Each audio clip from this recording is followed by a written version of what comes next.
Pagrerebisa ng Revised Penal Code ang naging pangunahing paksa sa pagdinig ng Subcommittee on Penal Laws ngayong araw. Layo nito na lalong maging malinaw ang mga saklaw ng mga batas sa bansa kaugnayan ng pagpapataw ng parusa sa isang krimen na nagawa ng isang individual. Nagbabalik si Julian Bunag sa detalye. 30 panukalang batas ang nakatakdang busisiin ng Subcommittee on Penal Laws ngayong araw na pawang nakasentro sa criminal offenses ng isang taong nagkasala.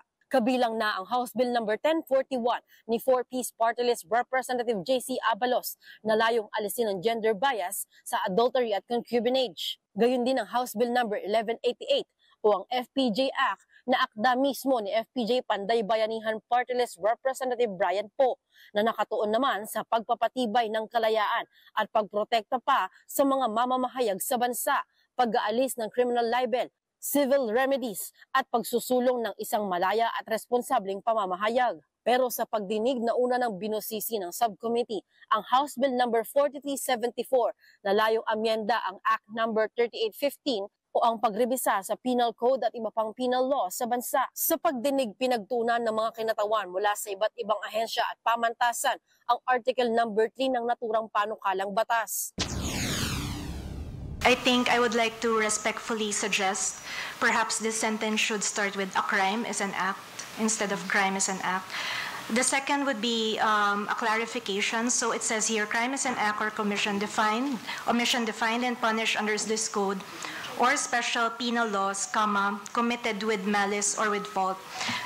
This portion on committed with malice or with fault, would this also apply to special penal laws, as there are some special penal laws where intent, malice, or fault would be irrelevant?